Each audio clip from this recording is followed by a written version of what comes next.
It's not possible. I didn't say it would be easy, Neo.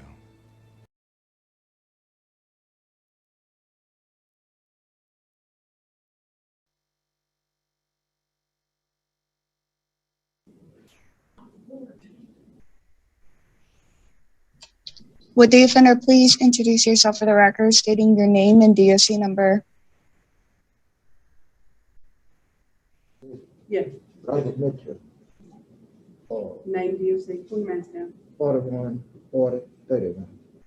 Sir, could you take your mask off? If you feel comfortable doing that, we can't hear you.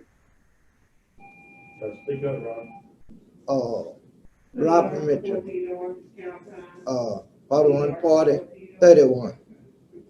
Thank you, Mr. Mitchell. Let me explain the process to you. First, I will read information into the record, then the board will conduct a parole interview with you. At the end, you'll be allowed to make a brief statement before the board votes. Do you understand the process, sir? Yes, ma'am. Just real quick, we have 2 participants here, and they will not be speaking. We have Ms. Latasha Gilbert and Ms. Tanjanika Alstork. Okay, this is the case for Robert Mitchell, DOC number 414031, date of birth May 2nd, 1954, classified as a first felony offender, offense aggravated rape, sentencing date September 27, 1999, sentenced to a total of 50 years, parole date August 1st, 2021, good time May 12, 2040, full term November 12, 2047. Is this information correct, sir? Information correct? Yeah. Thank you. Mr. Marabello. Thank you very much. Mr. Mitchell, my name is Tony Marabelli. Your case was assigned to me, so I will begin this interview. Can you hear me okay? Sir? Can you hear me? Yes. I'm having difficulty hearing you. Where is the microphone? Can you get closer to it? See if we can get talking a little louder. All Speak right. up a little bit, Robert. Just go ahead and All right. speak up loud. All right. You should be able to hear now, Mr. Marabella, maybe a little Okay, thank you. Mr. Mitchell, how old are you, sir? 69. I'm sorry? 69. 69. How long Yes. have you been in prison? Wait, I figure I've been in about 20 years. Okay. How far did you go in school? Did you get your GED? No, so I went to the 10th. 10th grade? Did you ever Yes. try to get your GED? I tried once, but I never could. You weren't get it. able to do that? No. What kind of work did you do on the outside before you came to prison? Well, I used to haul puff wood. I used to haul hay, stuff like that. Good. In reading your report, you indicated that you had a drug and alcohol problem. You took drugs mostly and alcohol mostly every day. Is that fair to say? Yes, sir. Tell me when you started using drugs. What age were you when you started using drugs? Well, I was young. I was around 20 or 21, something like that. Okay. What drugs were you using? Like weed, pills, stuff like that. Okay. And how long did you use those drugs? I used them about 2 or 3 months. Well, were you using drugs when you came to prison? When I came to prison? No. Yes. So what about alcohol? Yeah, I used to be an alcoholic. Sure did. Okay. Well, you say you used to be an alcoholic. Yeah. What did you drink? Well, sometimes I drank beer. Sometimes I drank Thunderbird, stuff like that. How often did you drink? Sometimes I drank every day. Okay. Now, these offenses occurred back in 1997 or roundabout, okay? Yes. What were you doing in terms of drugs and alcohol during that period of time? Did you drink every day? Well, sometime I did. When I felt like it, I did. Yes. Well, what does that mean when you felt like it? You know, like I didn't have nothing to do, didn't have, you know, like nowhere to go and nothing to do. So when you didn't have anything to do, you drank. Yes, sir. What about drugs? Were you using drugs back then? Yes, sir, I sure will. Sure will. Okay, now, a minute ago I asked you how long you did drugs. You said for a couple of months. So you did drugs and alcohol around the time all of this was going on. Is that fair to say?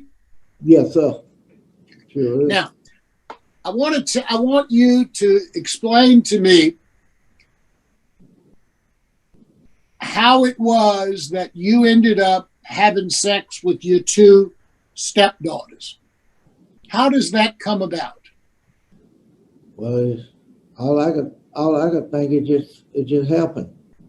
Well, tell me how it happened. You were 43 years old, about. Is that right?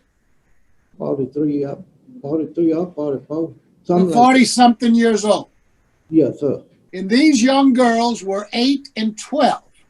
Yeah. How does a 43-year-old, 44-year-old man have sex with an 8 and a 12-year-old? So tell me what was going on and why did this happen? Well, when I did all that drinking, my mind just went crazy. My mind. So you blame everything on the alcohol. Yeah. And myself. Every time you had sex with these girls over a period of time, it was all alcohol related? No, it was me. It really was me. Now, you've been in prison now for 20 years or so. You've taken some classes, or you took sex offender class, or you're in sex offender class now, aren't you? No, so I did 2 books in mental health. I did 2 books. Well, weren't you in sex offender class? Oh yeah, once, yeah, sure was. Well, how many phases did you go through in sex offender class? Neil. I'm sorry? He enrolled in August of 21, Judge. So he's been in the program for about 5 months now. Okay. Do we know what phase he's in? He's still in phase 1. Okay. Mr. Mitchell, with all of the programs you've taken, or whatever programs you've taken, whether it's been the sex offender training or any other programs that you've taken, tell me what you learned about yourself and what went on with those 2 girls. I mean, how can we be sure that won't happen again?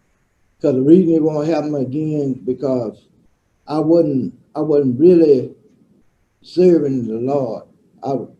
The devil had got into me, that's the reason I did it.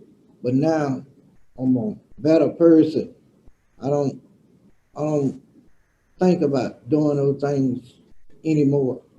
And I'm Well, now, what did you think about doing back then? I mean, a minute ago, you told me it was the alcohol that made you do it. So what were you thinking having sex with an 8 and a 10-year-old, a 12-year-old? Well, it's like I say, it came about when I was drinking and wasn't knowing what I was doing. Well, tell me what's wrong about what you did. Well, what I did, I know it was wrong because I was married. Well, tell me what's wrong about it. Why is it wrong? Because when I had this accident, June 10th, 1966, I was living in Plain Dillon, and I got hit on a bike when I was 12 years old, and it knocked me high as a house. And when I fell back on my head, and I broke my leg in 2 places, and it just made me crazy because I fell on the back of my head. And when was that? June the 10th, What year? 1966. I was living in. And how old were you then? I was 12 years old because I got hit on a bicycle. Now you're telling me because you had that accident and you fell and you hurt your head, this is what messed you up and made you rape your 8 and 12-year-old stepdaughters? Yeah, when I started drinking, because my head. That's when you started drinking. Okay. I'm not so much worried about, well, I am worried about you drinking, but I'm not talking about you drinking. I'm talking about you're having sex with an 8 and 12-year-old stepdaughter. What about that have you learned, and how will you not do that again? Just like I said, I won't do it again. I just won't, because like I said, when I got hit, I was just out of it. Then I was really messing with the wrong kind of people and stuff by drinking and stuff. And I don't, What do you think what you did to those 2 girls have done to them? well, the way that I feel, they really hate me. They don't want nothing else to do with me.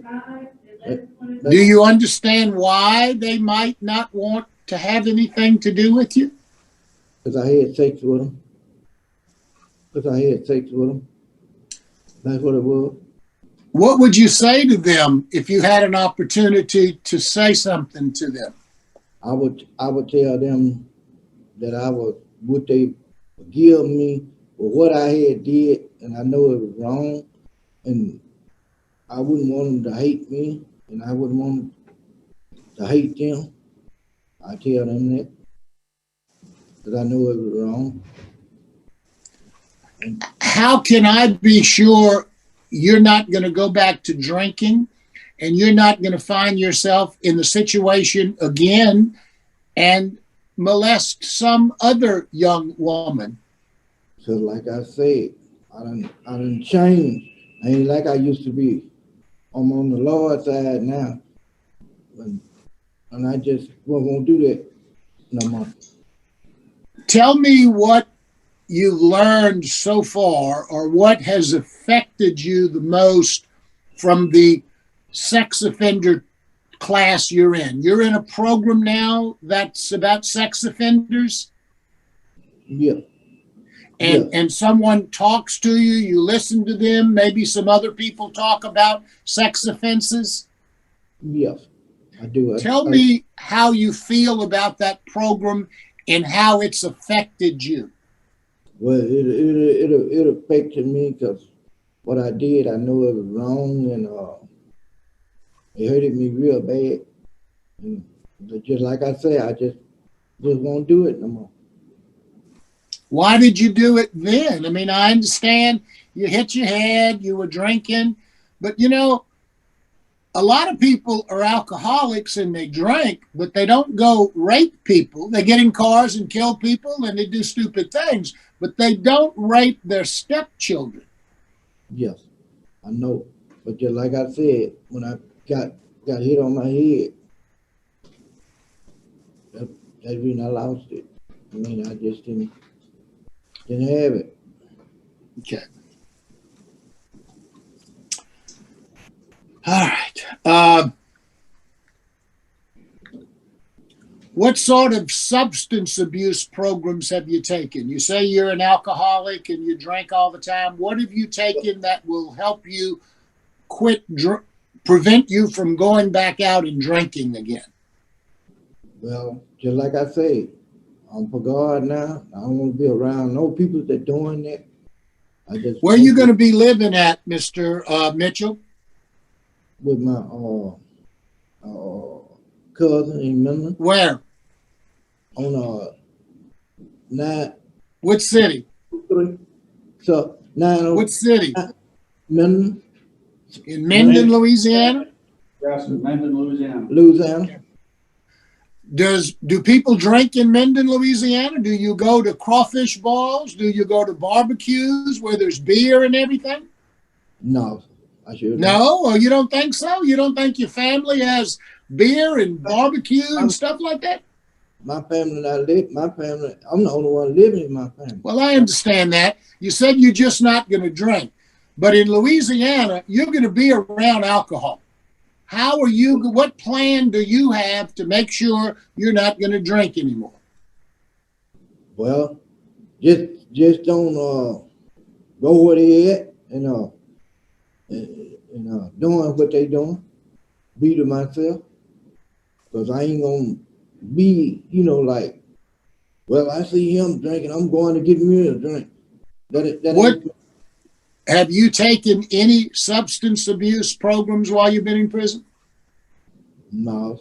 He's currently enrolled in Living in Balance. Living in Your Honor. Balance. He started that program a few months ago, I believe in September. So he is participating in Living in Balance at this time. Okay. Warden, what else can you tell us about Mr. Mitchell? Robert, he's been here a couple of years now. This time he was here previously on the same charge back earlier, but he transferred to another institution, but he's back here now. And Robert has problems communicating. He's had strokes and other medical conditions that affect his ability to communicate and reason out some of the questions you may have been asking him. He's also being treated by our mental health department. He's been diagnosed with major depressive disorder, and he's taken some pretty strong medications for that, Risperdal and a couple other things, Your Honor. And then, but his conduct record's good, and he's putting forth the effort. He's talking about his faith-based programming that he's actually been involved in recently. And I think he's doing well at this institution. He hasn't gone through pre-release or many of our reentry programming. So he might need to complete some additional programming and maybe reviewed again at a later date. But he's much older than he was at the time he committed this crime. He's 68, 69 years old now, and he's not obviously not the same person he was in 1997. He's aged and had a lot of medical issues since that time. But he is doing well at this institution, and we might continue his current positive progress that he's been making over the last couple of years, and maybe review him again at a later date. Would be my recommendation. Good. Thank you, Warden. I appreciate your comments. Mr. Chairman, that's all the questions I have.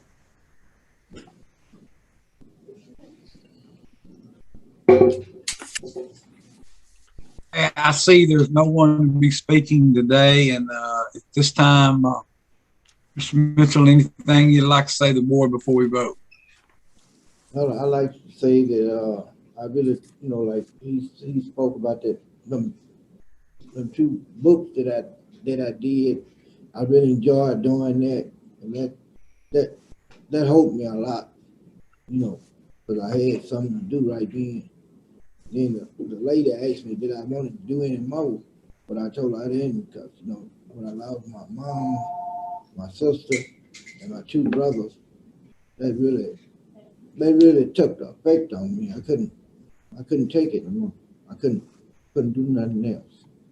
Robert's been focusing, Mr. Wise, he's been focusing on a lot of positive things over the last several months, last couple of years he's been here. He really has been focusing on positive things over this period of time, and I think he will continue that path no matter what the outcome of the board's decision is. I think he'll continue doing what he's doing at this point. And this one more thing that I learned to do when I went to Angola. I did this on my own. I quit smoking.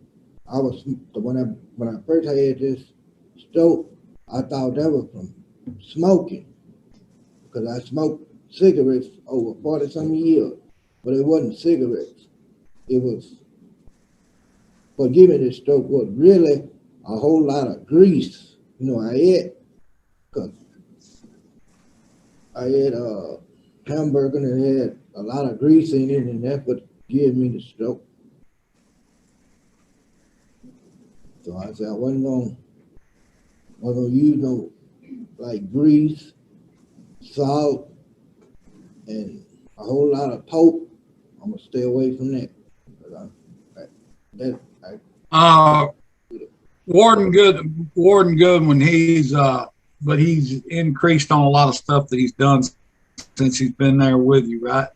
Yes, sir. He's been focusing on a lot of positive things. We do recognize his deficiencies in his medical condition and with the stroke that he's referring, and his mental health issues, and we know he's pretty.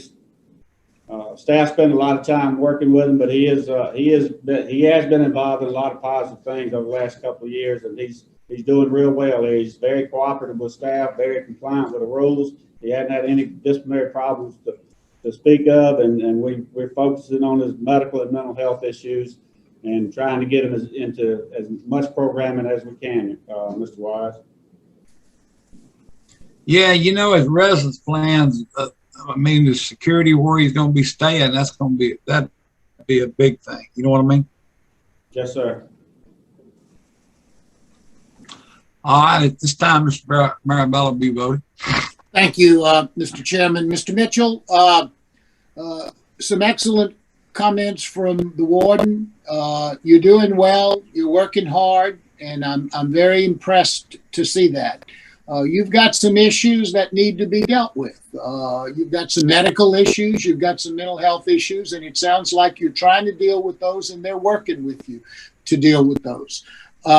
You're in sex offender treatment. That's very critical and very important. It may be difficult for you to be able to sit in a class and to take notes and to do all of those things. So I'm just going to suggest that you listen and participate. You don't need to try to memorize things, but just listen and kind of to hear what they're talking about. Talk with other people about their issues in those programs. Substance abuse. You need to realize what you need to do when you get out of prison to be able to stay off of alcohol. Alcohol apparently has been a real serious issue with you. And as Mr. Wise has pointed out, we need to get a much better plan for you for your transition when you get out. It looks like you're really moving in a great direction. You're working hard. The warden says that you're in some excellent programs right now. There are a few other programs that you need to take, pre-release and reentry and things like that. My vote today is going to be to deny you, but it's not because you're not trying. It's because you just need a little more things to do. So that's my vote today. Good luck to you, sir. Thank you. Ms. Jackson. Mr. Mitchell, Ms. Mitchell, I've listened to you and I've listened to the warden, and I am glad that you're making progress. I am. I know it's a struggle for you. I know you need help with the classes, but I'm going to encourage you to finish the classes that the warden talked about and to reapply once you finish those programs. But today my vote is to deny, because I do think you need to finish your programs, all right? Yes, ma'am. All right, good luck to you. Yes, ma'am. Mr. Mitchell, as I sat here today, I see you've done some good things, some positive things, and I want to be on record today, say I'm going to vote Grant for you, and that'll be 2 votes to 1 vote. I'm telling you about what the warden said today. I think is going to be a real big help to you. And he's going to see fit. You got 1 vote to grant and 2 to deny. So you work real, real hard, and I believe you can overcome that, okay? Yes. The vote is to deny, okay? Thank you very much.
been granted. Thank you.